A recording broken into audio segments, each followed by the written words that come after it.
Hello, I'm Todd Phillips, the editor of Canadian Auto Dealer. We're here today with Chris Schulthies. He's the president of Wye Management, one of Canada's best known, even North America's best known, sales and management trainers. He works with OEs, he works with dealerships, dealership groups, and helps them with their sales and management process. Chris, thanks for joining us today. Hi, Todd. I'm very pleased to be here, and thank you for the opportunity. Well, one of the things that you're also going to be doing is writing some new material for Canadian Auto Dealer magazine. So we're looking forward to getting that into print. So I thought we would do a bit of a sneak preview and steal some of the thunder from an upcoming column and have a bit of a chat here. So one of the topics I want to hit on, we're in the midst of this pandemic, obviously, and dealers are adapting to a whole new way of doing business. So you've written for us some predictions and projections just about how life is going to be different. So let's go through some of those. So let's start with the sales consultants in that role. Obviously, that's one that there's a lot of discussion around. How do you see that role evolving now as dealerships are opening up and moving forward into the recovery? Whatever side of the fence you're on, good or bad, I think the days of the older, heavy-handed, quote, closers are numbered. I think the high-pressure tactics and a sales process of yesteryear is definitely on the way out.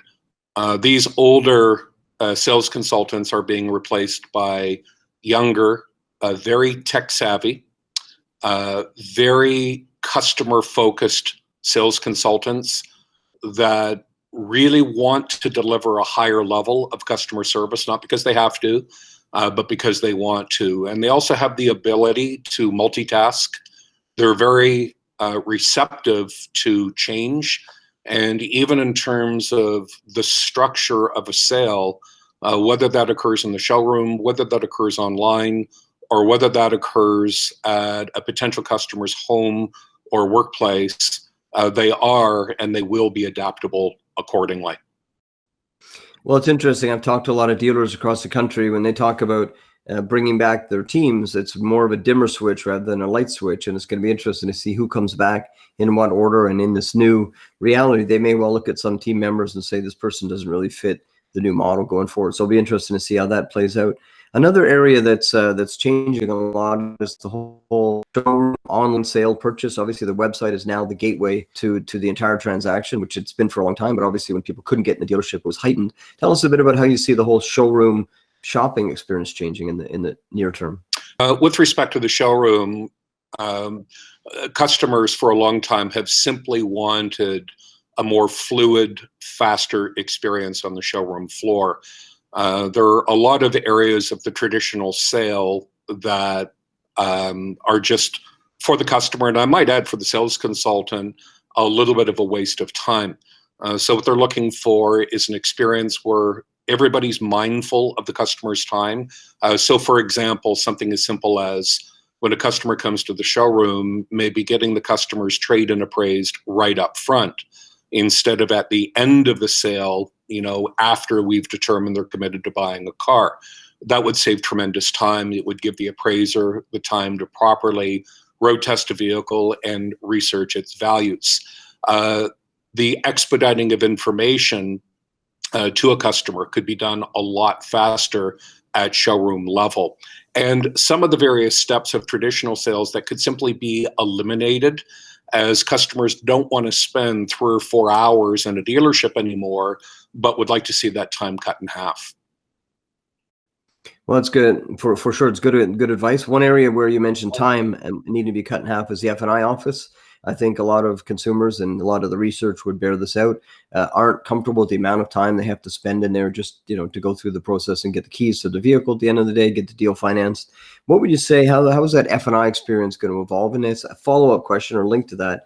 What about on the financing side related to that, for that group to be able to find deals maybe in the subprime market? How do you see that role changing?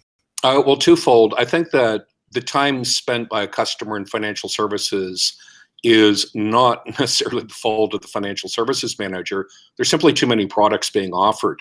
In many of the dealer groups that we either work with or see, anywhere from 9 to 10, sometimes 12 products are being offered, and it's turned into an assembly line, and the poor financial services manager is just rushing from one product to the next. So I think you're going to see a cull of products. Dealerships are going to try to get that down to 3 or 4 products at most. And obviously, I think you're going to see more of a focus in the months and years to come on debt relief style products. Walkaway would be a good example, and products similar. With respect to the non-prime, subprime space, this is going to become more of the star of the show. It's going to become more of a centerpiece within dealerships. This represents or will represent well over 30% of the Canadian market, non-prime, subprime. And in past, a lot of dealers have kind of said, I don't know if I really want that kind of customer, because the perception of that customer was sort of the irresponsible, immature customer, even uneducated, and all kinds of stigmas attached to them. Today's non-prime, subprime customer is going to be educated, white collar, and they're going to live on the same streets and in the same neighborhoods as you and I. So this department is going to come out from, the dirty offices in the back and have much, much more prevalence. However, the advertising to this new market of non-prime, subprime customers is going to need to be a lot more dignified in its approach. And the customers coming into the dealership are going to need to be dealt with in a much, much more professional manner, as some of the traditional non-prime approaches, where the customer is more or less just seen as, for lack of a better word, a mark, big gross profit opportunities, etc. So this will up the experience for the non-prime, subprime customer. It'll feature them more, and it'll create loyalty within the dealership. So for those non-prime, subprime managers that already do a great job in delivering what I would refer to as a dignified experience, they're going to flourish in the months and even in the years to come. It will be a bigger focus for dealers moving ahead.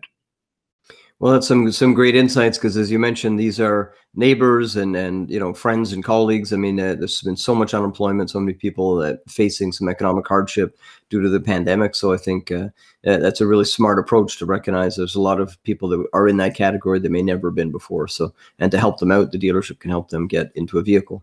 Just the one last area I wanted to ask about, an area of change, is really in the pre-owned space. I mean, how do you see that changing up in terms of that, the approach, and in terms of even some of the vehicle availability, what that might look like in the short term? Thank you. I think there's going to be a lot of great changes here as a result of the transparency of pricing online. Everybody can see everybody's prices. And as a result of very aggressive price to market strategies, with the various online price scraping tools, right now, and in the past, I would say 3 or 4 years, many dealers, both independent and franchised, have held very slim profit margins and have negotiated very little on price, simply because they can't. They just don't have the margins anymore. I think that dealers, specifically new vehicle dealers, are going to make the final transition. It's just going to be a baby step to finally implement a one price pricing strategy. No negotiation, a true no negotiation approach, and one price for all. Now, having said that, Canada's largest independent used car dealers have already done so. Many of them have been one price for 3 or 4 years. So I actually think that the new car dealers are lagging behind. And the growth and the rise of the independents, and there have been many reasons for it, but I think that's one big reason. Secondly, I think that dealers, specifically new vehicle franchises, are going to tighten up their unique selling propositions. For example, I think there's going to be 2 things that are going to be more widespread. That'll be vehicle exchange privileges, and more importantly, vehicle return or refund privileges. We're going to start following big box retail to give that customer even more comfort and confidence in buying pre-owned. And I say the certified pre-owned programs through the OEMs have offered exchange privileges for literally decades. The problem being they haven't been talked about at retail showroom level, and it's the big fear of how complicated these exchanges are, as well as just the fear that everybody's going to start bringing their vehicles back. But I think that one price, vehicle exchanges, and vehicle refunds, whether that's 3 days, 7 days, with mileage restrictions, are going to be widespread. And I think this is going to be tremendously positive in the eyes of the customer. And I also think good for the industry. Sales consultants will welcome a one price approach right across the nation. Just as much as the customer detests negotiation, most sales consultants also detest negotiation. That's great. These are just the kind of fantastic insights that thank you for sharing with us today, and look forward to publishing in Canadian Auto Dealer. I see there's an empty training room in behind you, so hopefully we can get some bums and seats in there, because there's going to be so much change going on in the industry. I'm sure people such as yourself and your organization will be busy working with dealers and dealer groups to help get some of these new processes institutionalized. So thanks for joining us today, Chris. Thank you very much, and I appreciate the opportunity to be with you, Todd. Thank you. Awesome. Have a good day then. Thanks. Signing off.